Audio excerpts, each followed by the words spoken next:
ब्राह्मण परिवार की हत्या हुई है, ब्राह्मणों को खुश करना है तो यादव जी का घर तोड़ दो, ऐसे भी हमें वोट नहीं देने वाले। घटना क्यों हुई? योगी जी अपने अंतरात्मा से पूछे। दोषी योगी जी हैं, दोषी मोदी जी हैं, दोषी हमारे देश का सिस्टम है, दोषी हमारे देश का न्यायालय है, दोषी हमारे देश का जुडिशियल सिस्टम है, दोषी हमारे देश की पुलिस का जो 1861 का कानून है, अंग्रेजों के ज़माने का गुलामी का कानून, वो गुलामी का कानून है। उत्तर प्रदेश का देवरिया इस समय बहुत ज़बरदस्त चर्चा में है और देवरिया का वो गांव भी बहुत ज़बरदस्त चर्चा में है, जो कि गुमनामी के अंधेरे में खोया हुआ था।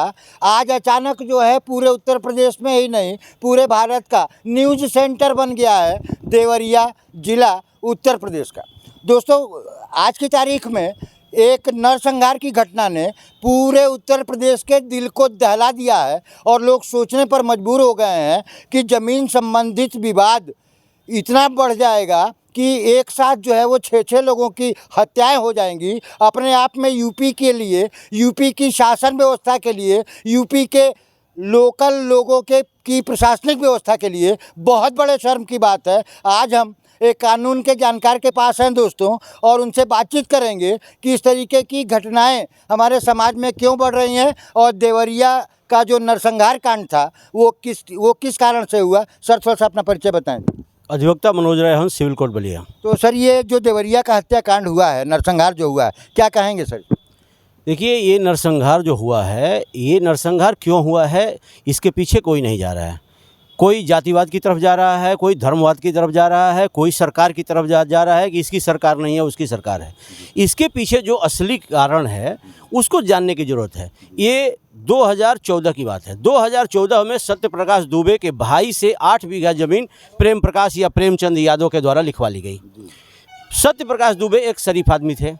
वो शासन के थ्रू हर तहसीलदार से लेके लेखपाल और एसडीएम, डीएम, एडीएम, मुख्यमंत्री या प्रधानमंत्री, हर जगह वो दरखास्त लिखते रहे, लेकिन कहीं से कोई कार्रवाई नहीं हुई।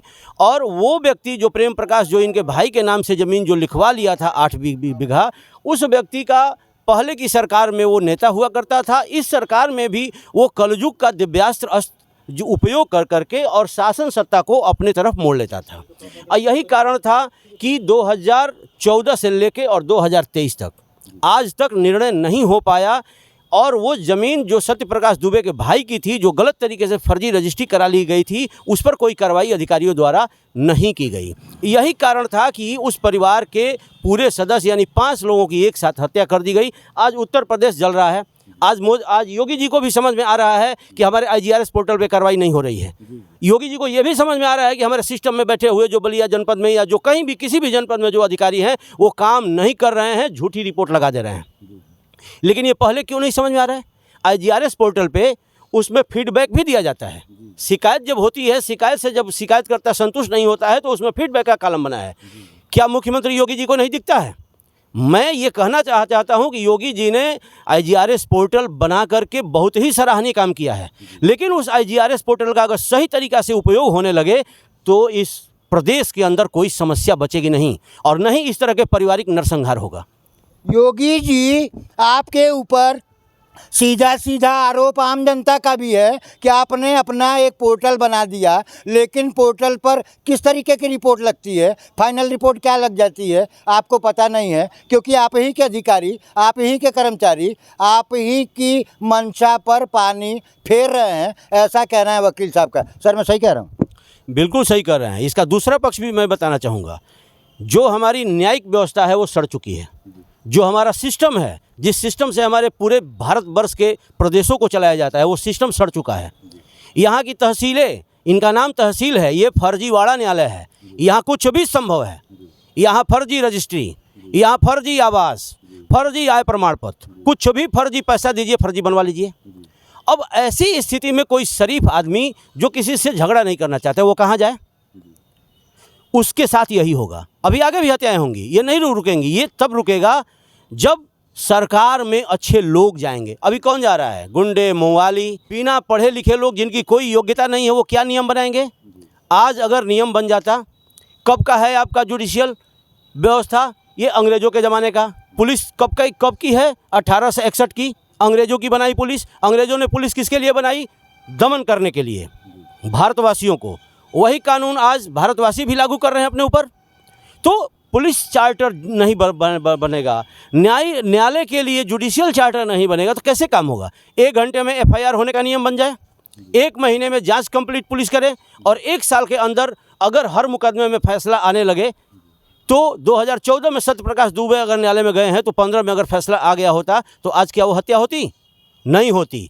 जिसमें 1 साल की सज़ा है, जिस मुकदमे में वो 10-10 साल 20-20 साल न्यायालय में लग रहा है।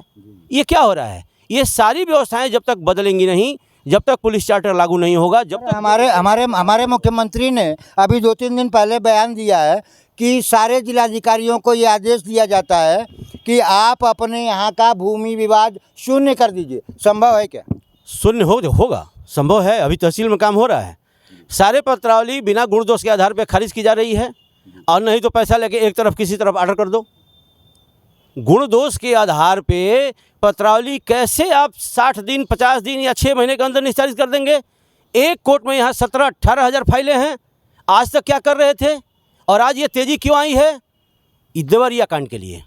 अब ये देवरिया कांड ज्यों ही शांत होगा, ये तहसीलों में फिर पुराने ढंग से काम होगा। जब तक ये आप लोग चला रहे हैं, तब तक कुछ दिनों तक काम यहाँ पे तेज़ गति से होगा, कुछ फाइलों का निस्तारण होगा, गलत सही या खारिज करके। यही आपके कहने का मतलब है कि अधिकारी आंख मूंद करके और कुछ भी अपना फैसला, कुछ भी अब रिपोर्ट देना है हमें 50% मुकदमों। अब बताइए, एक न्यायालय में जहाँ 18,000 मुकदमे हैं, 6 महीने में ये 9,000 मुकदमा कैसे ख़त्म कर देंगे? संभव नहीं है। तो ये खारिज करेंगे, या पैसा जो दिया उसके तरफ ऑर्डर कर देंगे, और कहेंगे कि मुख्यमंत्री का आदेश था इसलिए हमने किया है। तो कोई दोष नहीं है इनका। हम चाहते हैं कि एक व्यवस्था ऐसी हो जो हमेशा चले, हमेशा काम करे। और सत्यप्रकाश दुबे मर गए तभी इनको याद आया। सत्यप्रकाश दुबे के मुकदमे में क्यों नहीं हुआ? 2014 से आज तक मुकदमा चल रहा है। उनके दीवानी मुकदमा में अगर उनके भाई से प्रेम प्रकाश यादव ने गलत फर्जी तरीके से ज़मीन लिखवाई थी, इसको जाँच करने में कितना देर लगेगा? उसमें फैसला क्यों नहीं आया? तो योगी जी के बस की बात नहीं है अकेले। ये मैं पूरे सिस्टम पे सवाल उठा रहा हूँ। इसमें प्रधानमंत्री जी को भी योगदान देना होगा। जुडिशियल चार्टर बनाना पड़ेगा। 1 घंटे के अंदर एफआईआर दर्ज करने की मुकम्मल व्यवस्था करनी पड़ेगी। पुलिस चार्टर बदलना पड़ेगा। पुलिस 1861 के हिसाब से चलेगी तो काम होगा। 1 महीने के अंदर चार्जशीट दाखिल करो या एफआईआर लगाओ। 1 साल के अंदर न्यायालय के ऊपर अकाउंटेबिलिटी फिक्स किया जाए कि वो न्यायालय मजबूर हो कि हम 1 साल के अंदर कोई भी मुकदमा हो हम उसमें आदेश पारित करेंगे।